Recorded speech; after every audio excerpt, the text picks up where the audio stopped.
There are literally hundreds of experiences, adventures, and stories. They are walking past by you every single day. But instead, you walk past. You make an eye contact with somebody you find interesting. You feel that urge to say hello and to get to know them, but you keep walking instead. Now, can you imagine what would your life look like if instead of collecting those what if moments and shying away from people you feel drawn to naturally, you woke up one day with a completely new operating system, one where you naturally acted on those genuine feelings and expressed your desire to connect? How would you feel moving through your day? Now, instead of familiar heaviness of doing nothing in those situations, which you've done for many, many years, you would probably feel more alive and more energized. There's no more internal war between what you want versus what you actually do. You'd walk with different posture, you would breathe differently. There's no constant tension of suppressed emotion, and it's gone. Now, what I'd like to do is in the next few minutes, I'd like to actually show you how you can upgrade your operating system and provide you with the practical tools you can start implementing from today. But first, let me tell you the reason your current operating system is malfunctioning. Now, most men in their life, they're carrying this unconscious belief, which states that if I express my authentic desire, I'll be hurt, humiliated, or abandoned. And this unconscious mind learned to associate this authentic desire of connecting with somebody with danger, which again creates this gap between what you desire versus what feels safe in your life. Now, this wound maybe was created many years ago when you were a child. I know when it was created in my own personal life in high school when I first time expressed interest in a girl that I liked, and every single of my classmates made fun of me for months to come, even years, to the point where people will talk behind my back, talking how Alex was too vulnerable, how he told this girl that he really liked. He even wrote poems for this girl. So funny. Now, for a young man, that really created this gap between the idea of my feelings, my emotions should be suppressed and kept within without expressing, because then the external world will make fun of it and I'll be ashamed or I'll be laughed at or abandoned. And I'm not alone in this. I'm very positive on that. I'm sure you maybe had similar experiences in your life where maybe you were told that you were not good enough in the past. Now, because of that, your current identity has this notion of I'm the kind of person who feels maybe attraction and curiosity towards others, but abandons it and keeps it to himself. And you have years and years of proof, right? You walked past hundreds of stories, hundreds of people you found interesting. You have mental catalog of what if moments. Now, every time you feel attracted and you do nothing, you're teaching yourself that what you want does not really matter. And this really creates this cycle of pattern of desire, you wanting to connect with somebody and say hello, coupled with fear reaction of why you should not do this, right? Fear of abandonment, fear of shame, of judgment, that you're not good enough, they're going to make fun of you, to abandonment of I'm going to not do that, I'm going to suppress that feeling, and then repeat, right? You get to the back of the same cycle on a daily basis. Now, in the back of your mind, you might be thinking that you are protecting yourself from rejection. But here's the truth. You're not protecting yourself from danger. Instead, you are the source of rejection. You are the one rejecting yourself. And with that, I want to share with you a core truth that personally changed everything for me. Is the idea that the man who stops rejecting himself becomes impossible to reject. Now, many people unconsciously reject themselves through self-doubt, self-criticism, feeling of unworthiness. So when a man is at war with himself, constantly judging, disowning his parts and his desires, he projects that inner rejection to the external world. On the other hand, when man fully accepts himself with his flaws, with his strength, desires, and boundaries, he stops needing the validation from the others to feel worthy. So this does not necessarily mean that no one will ever say no to this person, but rather that external rejection no longer destabilizes him.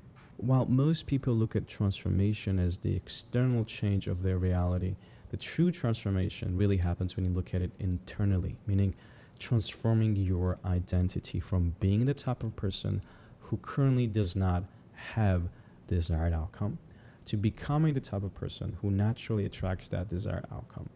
Now, we do not believe in these identities just by thinking about them. The brain updates its self-image when it sees the proof in behavior.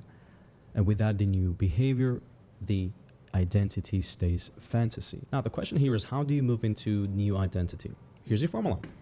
New behavior, new story, new state equals new identity. Now, let me break that down for you. Step one, experience. Now, the brain updates its self-image when it sees the proof in behavior. Example of this will be currently your old self, your current self in this case, thinks that I'm bad with connecting with people, right? You have the stories of that. You haven't ever initiated a conversation. You have a lot of what if moments. Now, new action would be you walking up to somebody, saying hello, and then you realize that, well, nothing bad really happened. You didn't die. You're still alive. And now you have the proof. Wait a second. I can actually do this. You took a small step forward, and that reinforced new experience, which then tells a completely different story. So every tiny action is one single vote for your new identity. And as I mentioned earlier, experience alone isn't enough. Your mind also assigns the meaning to what just happened. So the stories you tell about the events also determine whether they reinforce the old self or unlock the new one. Now, example of this is, let's say you said hello to the person and they give you a short response. The old interpretation is, oh, they're probably not interested. I'm bothering them. Now, new interpretation is, I said hi, they responded. That means that I can connect and say hello to people in the future. Another example is, oh, I got nervous. That means I'm weak. To, I got nervous. That means that this really mattered to me.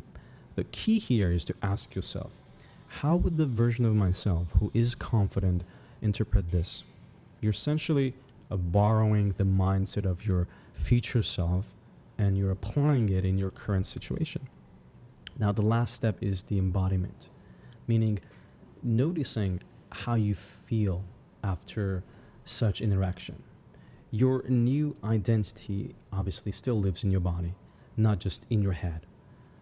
And after doing something new, you need to notice how your body reacts. Are you feeling tight? Are you feeling shaky? Do you feel solid in your body? Do you feel alive or drained? Does your chest open up or closes?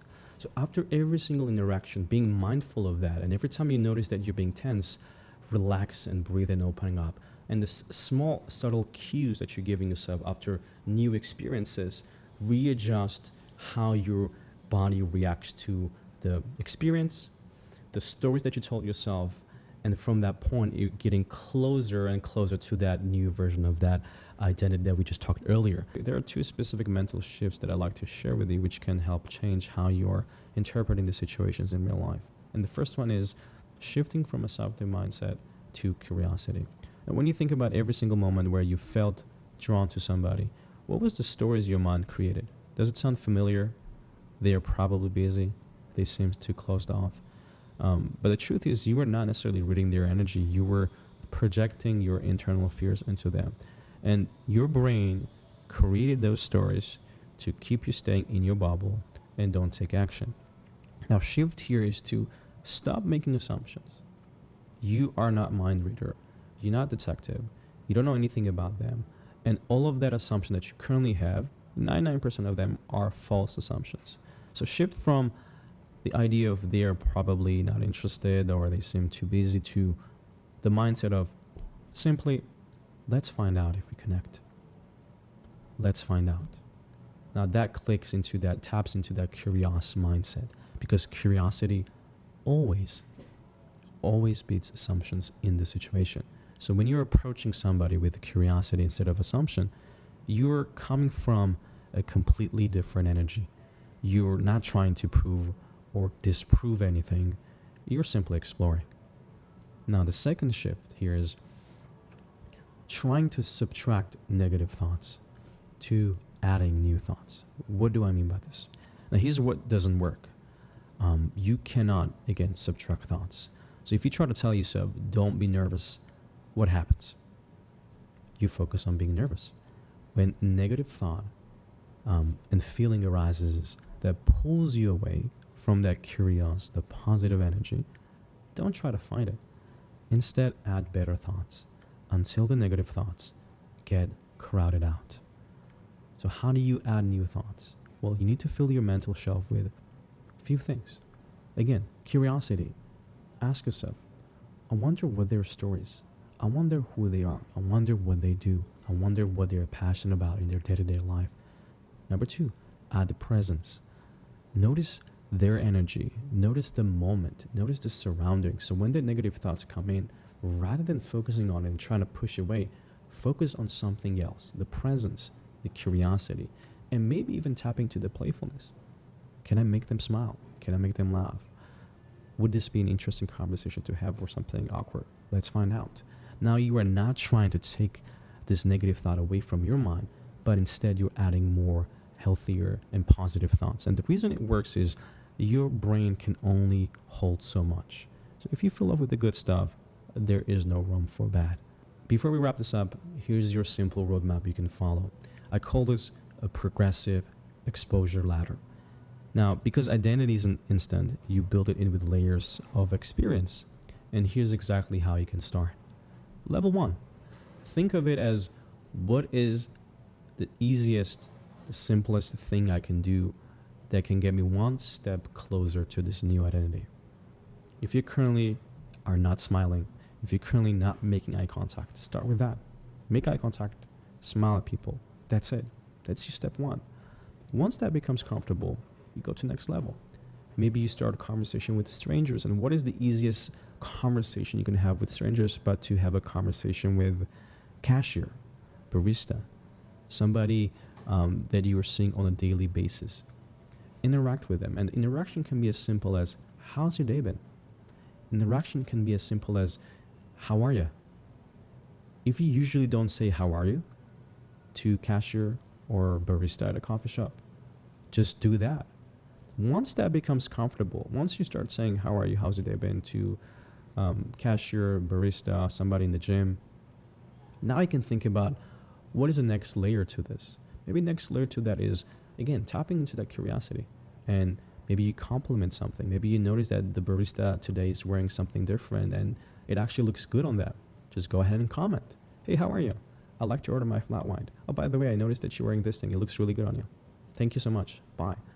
Maybe after that, the next layer could be something as, what if you're passing by and you notice a stranger who is wearing a super nice jacket and you genuinely liked it and you genuinely feel that, oh, I would like to know where they bought this jacket because you're into clothing, you're into fashion maybe. Why don't you just stop them and excuse them and ask them, excuse me, I noticed that you're wearing this jacket. I was really curious to find out, where did you buy it? Oh, thank you so much. I bought this in Massimo. I bought this in the store when I was traveling in France. Oh, okay, so you bought in France. Okay, perfect. Thank you so much. Have a lovely day. Bye. That's your level. But at some point, when you feel that curiosity, you notice something, you say yes to that desire, you comment on that, you feel comfortable. And rather than saying, thank you, bye, small change happens where you transition from that reason why you stopped them to something else. When they tell you about, oh, I bought this in France, you're like, oh, wow, I'm actually planning a trip in France in a couple of weeks. Any recommendations of any good coffee shops that you might know? I see that you're holding a coffee right now. I'm guessing you're really into coffees. Oh, actually, I know this really, really nice place. They have X, Y, and Z, and it's super good. Okay, now what happened here? What happened is you went to one step further from asking for a specific response on topic, like their fashion, to building on top of that based on what they replied. They mentioned that they traveled to France. They mentioned about clothes. You're building layers to layers. And in the beginning, it might seem a bit complicated, but it's not really complicated when you look at it from step-by-step perspective. You don't have to push for that in the beginning, and that's why you can start super small. At some point, when you see somebody that you feel attraction, You can simply walk up to them, connect, ask questions, and you can have more of a romantic context of conversation. Because at the end of the day, every single action you take in this context is one vote that gets you closer to upgraded identity. Now, over time, when you stack up those experiences, now you have new proof. The proof where you've started thousands of conversations with all kinds of people. Proof where you can feel interested in someone without pulling back. You trust yourself to handle social situations. You've honored your desire to connect instead of hiding from it. This is how you upgrade your operating system. This is how you become the person who trusts his instincts, who acts on genuine interest and connecting, and stays present with his desires. Remember, the man who stops rejecting himself is impossible to reject. That's all for this video. I hope this information was educational. If you have more questions, leave them in the comment section or reach out to me directly. I'll leave some helpful links down below as well. And stay tuned and don't forget to subscribe. Take care.